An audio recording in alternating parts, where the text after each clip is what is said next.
finalement, c'est pas ici que j'ai dormi.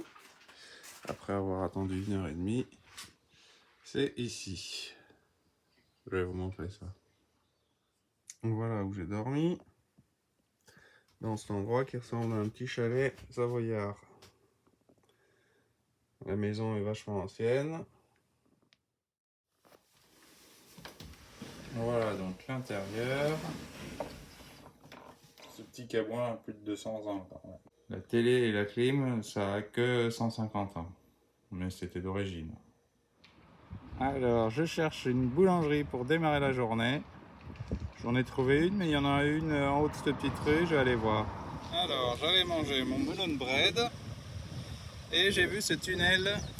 Je sais pas ce que c'est, mais je vais aller y faire un tour. Et juste à côté, il y a un tunnel pareil qui passe sous la montagne, mais c'est pour une rivière.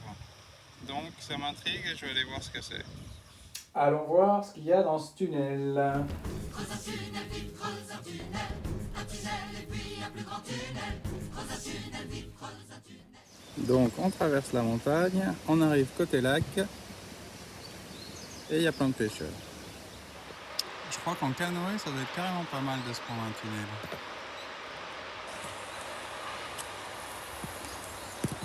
Et là il y en a un mais en version toute petite. Comme par hasard, mes lampes elles foirent juste à ce moment-là. Comme dans les films. Voilà, elle remarche un peu. J'aurais moins aimé traverser la montagne dans celui-là de tunnel. Et en vélo, ça passe même pas. Voilà ce que c'était ce tunnel. Le tunnel pour les cyclistes et les pêcheurs. Et voici le tunnel pour la rivière.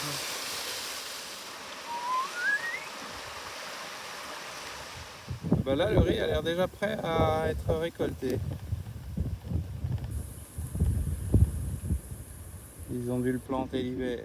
Alors, vous voyez un petit trait blanc en haut de la montagne. C'est le point de vue où j'étais hier, où j'ai mangé et où il y avait les animaux. Donc, j'ai traversé ces montagnes.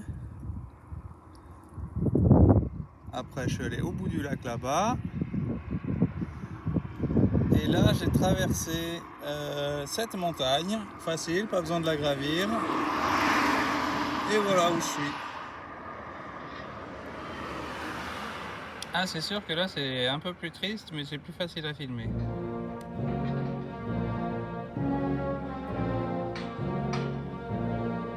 Et voilà, je chiale.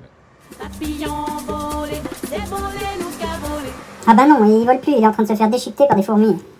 Bon, bah là, ça ressemble clairement à la mangrove.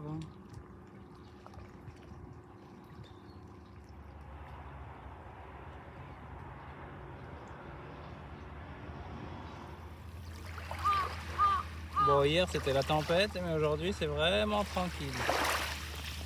Et ça commence à taper, là c'est midi.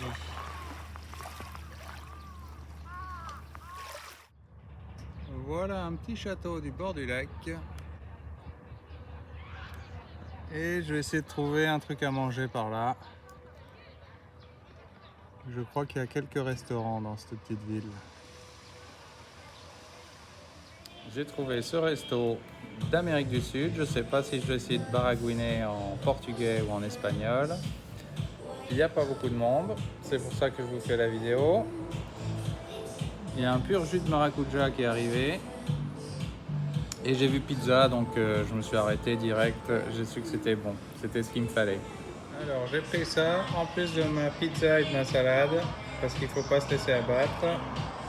Je pensais que ça allait être tout petit, mais c'est pas mal. Donc je vais bien me gaver. Le château de Nagahama.